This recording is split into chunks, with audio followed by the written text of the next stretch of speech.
दुनिया में जहां आईएमएफ एंड वर्ल्ड बैंक भी डेट देने को तैयार रहते हैं, लेकिन with some terms and conditions, वही China without more terms and conditions and almost same interest rate पे जितना चाहिए उतना डेट देने को तैयार रहता है। और चाइना की इसी पॉलिसी की वजह से आज उसने दुनिया भर के मोर देन 150 गरीब और डेवलपिंग कंट्रीज को डेट दिया है। लेकिन क्या सही में डेट लेने वाली कंट्रीज के लिए इतने आसानी से डेट मिलता है? और अगर मिलता भी है तो क्या सही में उस पैसों से उस देश को कुछ फायदा भी होता है, या फिर इसमें चाइना का ही कुछ हिडन एजेंडा है? तो चलिए ढूंढते हैं इन्हीं सवालों के जवाब।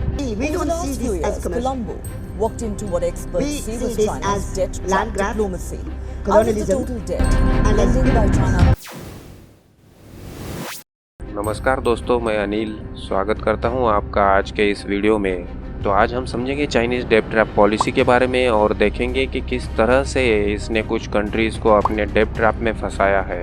आज तक 1.5 ट्रिलियन डॉलर से भी ज्यादा लोन चाइना ने दुनिया भर के मोर देन 150 गरीब और डेवलपिंग कंट्रीज को दिया है। यह आंकड़ा खुद चाइना ने डिस्क्लोज किया है, लेकिन जो हिडन डेब्ट है, यानी जिसके रिकॉर्ड्स चाइना ने दुनिया के सामने नहीं लाए, उसका आंकड़ा मोर देन 5.6 ट्रिलियन डॉलर्स है। ये कुछ रिसर्चेस के रिपोर्ट से सामने आया है। यानी चाइना ने जो हिडन डेब्ट दिया है वो भारत के कुल जीडीपी से ऑलमोस्ट डबल है। इसमें गौर करने वाली बात यह है कि चाइना की तरफ से दिए गए टोटल लोन का 90% लोन उसने सिर्फ पिछले 20 सालों में ही दिया है। इससे आप सोचोगे कि चाइना को ऐसी कौन सी अलीबाबा की गुफा मिली कि उसके पास इतना ज्यादा पैसा आया। तो इन शॉर्ट समझते हैं कि चाइना के पास इतना पैसा आया कहां से। एज पर वर्ल्ड बैंक साल 1990 में चाइना एंड इंडिया की जीडीपी ऑलमोस्ट सिमिलर ही थी, लेकिन आज चाइना का जीडीपी 19.4 ट्रिलियन डॉलर है और इंडिया का 3.5 ट्रिलियन डॉलर। और जीडीपी में चाइना जल्दी ही यूएस को भी पीछे छोड़ देगा, जिसका जीडीपी आज के डेट में 26.8 ट्रिलियन डॉलर है। आज चाइना यानी यूएस के बाद दुनिया की सेकंड बिगेस्ट इकोनॉमी है।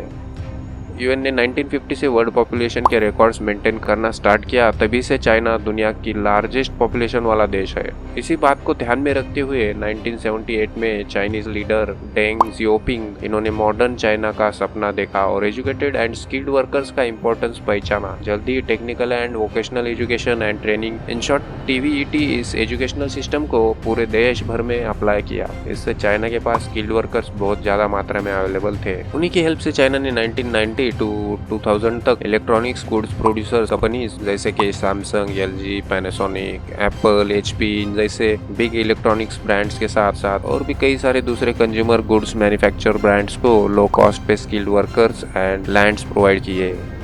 इससे बहुत ही जल्द चाइना के पास स्किल्ड वर्कर्स की फौज तैयार हो गई, जो कि बाद में छोटी छोटी कंपनीज बनाकर मार्केट में ब्रांडेड प्रोडक्ट्स के रिप्लिकास वो भी बड़े ही सस्ते रेट्स में बनाकर बेचने लगी। एट द एंड चाइना का रेवेन्यू भी बढ़ता गया और चाइना दुनिया की फैक्ट्री बन गया। और चाइना दुनिया की फैक्ट्री बनने के साथ साथ सबसे बड़ा एक्सपोर्टर भी बन गया। इससे चाइना के पास इतना ज़्यादा पैसा आने लगा कि अब वो उसकी हेल्प से दुनिया भर में अपना इन्फ्लुएंस बढ़ाना चाहता है, और इससे उसकी डेट ट्रैप पॉलिसी ने जन्म लिया। वर्ल्ड बैंक के रिसेंट सर्वे में यह सामने आया है कि चाइना ने अब तक आईएमएफ एंड वर्ल्ड बैंक से भी ज़्यादा डेट दुनिया भर में दिया हुआ है। चाइना ने अब तक सबसे ज़्यादा लोन BRI यानी बेल्ट एंड रोड इनिशिएटिव, इस सिल्क रोड के डेवलपमेंट के लिए दिया है। चाइना ने 2013 में BRI इस परियोजना पे काम शुरू किया, जिसके जरिए वो पूरी दुनिया को बेल्ट एंड रोड्स के जरिए जोड़ना चाहता है। यानी चाइना BRI के जरिए roads, trains and sea route से पूरी दुनिया को जोड़ेगा, जिससे कि ट्रांसपोर्टेशन और भी सस्ता एंड फास्ट हो जाएगा। और फ्यूचर में इस BRI प्रोजेक्ट से पूरी दुनिया को तो फ़ायदा होगा ही, लेकिन सबसे ज़्यादा फ़ायदा चाइना को होगा, क्योंकि आज चाइना पूरी दुनिया की फैक्ट्री बन बैठा है। चाइना से दुनिया के किसी भी कोने में कोई भी प्रोडक्ट को कम टाइम में डिलीवर करना, ये चाइना का लॉन्ग टर्म गोल है। लेकिन इस BRI प्रोजेक्ट के जरिए चाइना शॉर्ट टर्म में ही एक के बाद एक ऐसे बहुत सारी गरीब कंट्रीज को अपना पपेट बनाते जा रहा है। चाइना अपने लोन पॉलिसी से आज दुनिया का साहूकार बन बैठा है। आज की डेट में दुनिया के टोटल इकोनॉमी का 6% हिस्सा इस साहूकार ने लोन दिया हुआ है। जैसे कि साहूकार इस वर्ड में ही बहुत कुछ छुपा होता है, सेम उसी तरह से चाइना कभी भी फॉरेन लोन रिकॉर्ड्स पब्लिश नहीं करता। Plus most of the loan contracts non disclosure होते हैं, यानी जिस कंट्री ने लोन लिया है वो उस कॉन्ट्रैक्ट की इन्फॉर्मेशन रिवील नहीं कर सकती, ना ही दुनिया के सामने और ना ही खुद की जनता के सामने। यही कारण है कि चाइना कौन कौन सी टर्म्स एंड कंडीशंस पे लोन देकर दुनिया भर के गरीब देशों को अपने डेब्ट ट्रैप में फंसाता है, इसकी एग्जैक्ट जानकारी अवेलेबल नहीं हो पाई है। लेकिन पेंडेमिक सिचुएशन के बाद ऑलमोस्ट सभी गरीब एंड डेवलपिंग कंट्रीज की इकोनॉमिकल हालत खराब हो गई और चाइना के डेप्टोर देश उनके ऊपर के लोन एंड लोन इंटरेस्ट का रिपेमेंट करने में छूट मांग रहे थे। तब चाइना ने कुछ देशों को तो लोन रिपेमेंट में बेल आउट दे दिया, लेकिन कुछ देशों की प्रॉपर्टीज को कई सालों के लिए लीज पे ले लिया। तो पेंडेमिक सिचुएशन के बाद चाइनीज डेब्ट टर्म्स किस तरह से कई कंट्रीज के लिए ट्रैप साबित हो रही है, ये दुनिया के सामने आया। तो देखते हैं कि चाइना की डेब्ट ट्रैप कैसे वर्क करता है। सो अंडर डेब्ट ट्रैप पॉलिसी चाइना पहले तो किसी देश को डेवलपमेंट के नाम पे डेब्ट दे देता है। जैसे कि पाकिस्तान को सीपेक डेवलपमेंट के लिए दिया। सीपेक यानी चाइना पाकिस्तान इकोनॉमिक कॉरिडोर।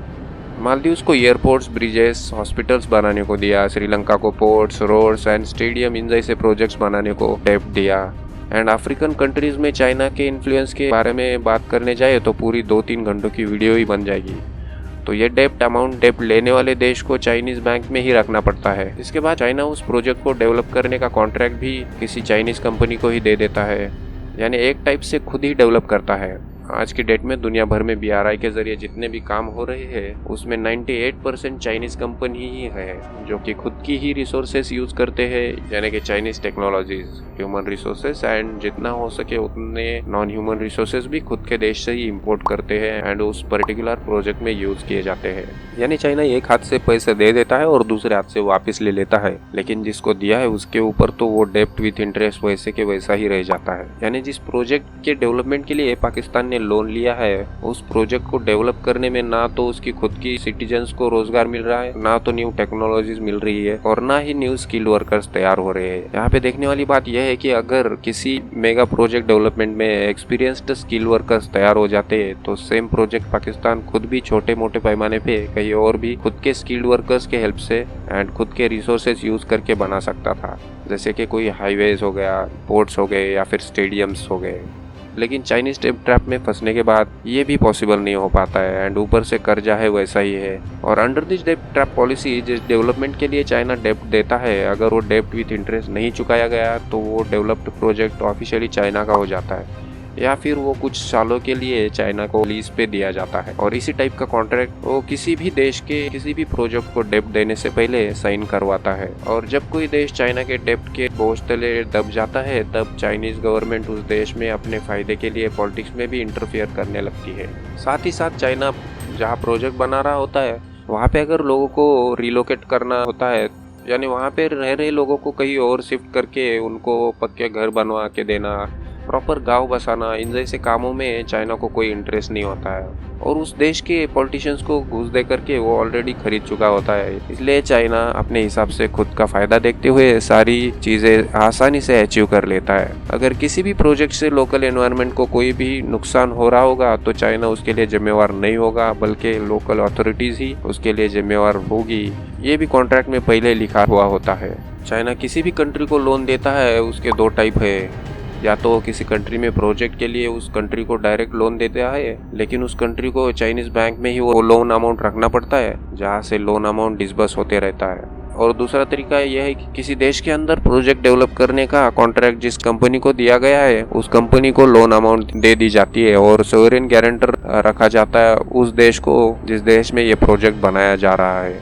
यानी अगर प्रोजेक्ट रिलेटेड कुछ भी प्रॉब्लम हो और प्रोजेक्ट डेवलपमेंट करने वाली कंपनी लोन अमाउंट रिपे नहीं करती तो सोवरेन गारंटर देश वो लोन रिपेमेंट करेगी। इस सोवरेन गारंटर लोन टाइप में कॉन्ट्रैक्ट लेने वाली कंपनी कुछ भी करके काम में अगर डिले करेगी, यानी 2 साल के काम को अगर वो 3 साल में खत्म करे तो भी प्रोजेक्ट कॉस्टिंग अपने आप ही बढ़ेगी, क्योंकि human and non human resources की कॉस्टिंग बढ़ेगी। और ऐसे होता भी है और डेब्टर कंट्री को इसका खामियाजा भुगतना पड़ता है। अब देखते हैं 2-3 देशों के एग्जांपल्स के किस तरह से चाइना ने अपने डेब्ट ट्रैप में फंसाकर इन देशों की जमीन के साथ साथ कुछ प्रोजेक्ट्स भी हथिया लिए हैं। तो फर्स्ट एग्जांपल देखते हैं मालदीव्स का। तो मिडिल ईस्ट के साथ साथ शिपिंग रूट पे बने इस देश का इम्पोर्टेंट चाइना ने पहचाना और 2014 में मालदीव्स विजिट में शी जिनपिंग ने ये अनाउंस कर दिया कि मालदीव्स सिल्क रोड यानी चाइना के BRI प्रोजेक्ट का हिस्सा होगा। चाइना ने मालदीव्स आइलैंड पे एयरपोर्ट डेवलप एंड अपग्रेड किए हैं। आइलैंड को कनेक्ट करने के लिए कुछ 1 किलोमीटर के ब्रिजेस बनाए हैं multi storey apartment complex, resort और हॉस्पिटल्स भी बनाए हैं। तो इस टाइप के इंफ्रास्ट्रक्चर को डेवलप करने को चाइना ने इस देश की प्राइवेट कंपनी सुन सियान को बड़े आराम से लोन दिया। लेकिन इन जैसे कई सारे प्राइवेट प्रोजेक्ट्स के लोन के अगेंस्ट गवर्नमेंट को सोवरेन गारंटर रखा। उस वक्त के प्रेसिडेंट अब्दुल्ला यामीन ये एक टाइप से चाइनीज पपेट ही थे, और तो और ये सनसियान कंपनी के ओनर के दोस्त भी थे, तो जिन्होंने चाइनीज एग्जिम बैंक से लिए जाने वाले लोन के अगेंस्ट प्राइवेट प्रोजेक्ट के लिए गवर्नमेंट को सोवरेन गारंटर रखा। यानी अगर लोन लेने वाली प्राइवेट कंपनी लोन रिपेमेंट नहीं कर पाती तो मालदीव्स गवर्नमेंट उस लोन को रीपे करेगी। एंड फाइनली जो चाइना को चाहिए था वही हुआ, वो प्राइवेट कंपनी रिपेमेंट करने में नाकाम रही। इसलिए चाइनीज एग्जिम बैंक ने मालदीव्स गवर्नमेंट को लोन रिपेमेंट करने के लिए प्रेशराइज करना शुरू कर दिया। यहाँ पे गवर्नमेंट भी उतना ज़्यादा रिपेमेंट करने में सक्षम नहीं था, तो उस केस में गवर्नमेंट ने कुछ आइलैंड्स चाइना को 50 ईयर्स के लिए लीज पे दे दिए। As a result tourism based economy वाले मालदीव्स को उन आइलैंड्स से जो टूरिज्म से मिलने वाला रेवेन्यू था वो बंद हो गया। दूसरा एग्जांपल है युगांडा का। तो ये एक अफ्रीकन कंट्री है और इस देश में सिर्फ एक ही इंटरनेशनल एयरपोर्ट है, इसका नाम इतेम्बे इंटरनेशनल एयरपोर्ट है, जो कि आज चाइना ने अपने डेब्ट ट्रैप पॉलिसी के जरिए हत्या लिया है। तो 2015 में युगांडा में $207 मिलियन लोन लिया था, जिससे उसने अपने इतेम्बे इंटरनेशनल एयरपोर्ट का एक्सपेंशन किया था। और ये जो लोन था वो 7 सालों के ग्रॉस पीरियड पे लिया गया था। अब वो 7 साल का ग्रॉस पीरियड खत्म हो गया है, लेकिन कोविड-19 में इस देश को भी इकोनॉमिकल क्राइसिस का सामना करना पड़ा। और एट द एंड हुआ क्या कि ये देश चाइना से लिए लोन रिपेमेंट नहीं कर सका। एज अ रिजल्ट फोर्सफुली उसने अपना एक लौता इंटरनेशनल एयरपोर्ट चाइना को सरेंडर कर दिया। यहाँ पे युगांडा गवर्नमेंट ने यह भी बयान दिया था कि लोन क्लॉजेज जो थे वो सिर्फ चाइना के फेवर में थे, हमारे लिए वो टॉक्सिक थे, जिससे हमारा नुकसान हुआ। यहाँ पे युगांडा जो है इसे चाइना ने कुछ इस प्रकार से फंसाया था कि उनके पॉलिटिशियंस को भी पता नहीं चला कि वो इतने बड़े साजिश का हिस्सा होने जा रहे हैं। उनकी आंखें खुली तब 7 इयर्स का ग्रॉस पीरियड खत्म हो चुका था और चाइनीज एग्जिम बैंक ने युगांडा गवर्नमेंट को एयरपोर्ट हैंडओवर करने का प्रोसेस शुरू करने के लिए प्रेशराइज करना स्टार्ट कर दिया था। थर्ड एग्जाम्पल है श्रीलंका का। तो श्रीलंका के राजपक्षे ये इस देश के मेजर पॉलिटिशियन फैमिली थी, यानी राजपक्षे फैमिली के मेंबर्स ही थे जो president, prime minister, finance minister, irrigation minister बने हुए थे। और इनके करप्शन का डंका तो तीनों लोगों में बजता था। श्रीलंका में डेवलप होने वाले किसी भी बिग प्रोजेक्ट का 10% कमीशन राजपक्षे फैमिली के पास जाता था। और चाइना को भी यही चाहिए होता है कि किसी भी देश के करप्ट पॉलिटिशियंस के जरिए वो उस देश को अपने डेब्ट ट्रैप में बड़े आराम से फंसाता है। तो इसी करप्ट राजपक्षे फैमिली ने हाईवे, सिटीज, पोर्ट्स ऐसे प्रोजेक्ट्स बनाने के लिए चाइना से डेब्ट पे डेब्ट लिया। चाइना ने भी बड़े आराम से डेब्ट दिया। श्रीलंका ने प्लान बनाया था कि हम्बलटोटा पोर्ट डेवलप करने का, जो कि कोलंबो के तरह कमर्शियल सेंटर हो, जहाँ से अच्छा खासा रेवेन्यू मिलने लगे। जब वो भारत के पास इस प्लान को लेकर के आया तब ये प्रोजेक्ट जितना सोचा है उतना रेवेन्यू नहीं जनरेट कर पाएगा, ये रीजन देकर के भारत ने इस प्रोजेक्ट को डेब्ट देने से मना किया। उसके बाद श्रीलंका डेब्ट के लिए यूएस के पास गया। यूएसए ने भी सेम रीजन देकर के डेब्ट देने से मना किया। लेकिन जब श्रीलंका डेब्ट लेने के लिए चाइना के पास चला गया तब चाइना ने इस प्रोजेक्ट के लिए डेब्ट बड़े आराम से दे दिया एंड पूरे प्रोजेक्ट डेवलप करने का कॉन्ट्रैक्ट भी साइन कर दिया। अंडर दिस कॉन्ट्रैक्ट हम्बलटोटा में airport, roads, stadium and port ये बना भी दिए। लेकिन जब ये प्रोजेक्ट तैयार हुआ तब वही हुआ जो जिसका रीजन देकर के भारत एंड यूएसए ने डेब्ट देने से मना किया था। यानी इस पोर्ट पे सालाना थाउजेंड्स ऑफ शिप्स आएगी, ये श्रीलंका की सोच गलत हुई और एनुअली सिर्फ 40 शिप्स ही इस पोर्ट पे आई। तो रेवेन्यू जनरेट नहीं हो पाया, तो ऑब्वियस था कि चाइना से मिले डेब्ट अमाउंट के रिपेमेंट करना श्रीलंका के बस में नहीं था।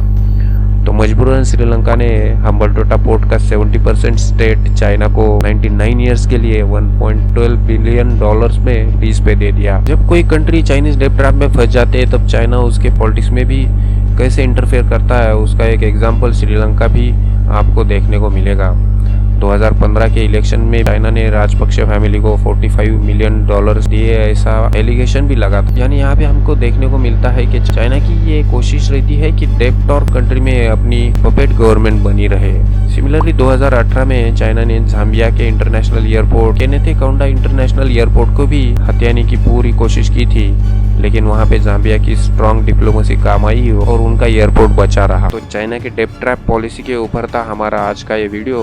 तो आई होप कि आपको ये वीडियो अच्छा लगा होगा, इससे कुछ सीखने को मिला होगा। अगर आपने अब तक चैनल को सब्सक्राइब एंड वीडियो को लाइक नहीं किया है तो जरूर करें, ताकि हमें ऐसे ही वीडियोस बनाने में मोटिवेशन मिलता रहे। आपकी कोई राय होगी तो कमेंट सेक्शन में जरूर बताइएगा।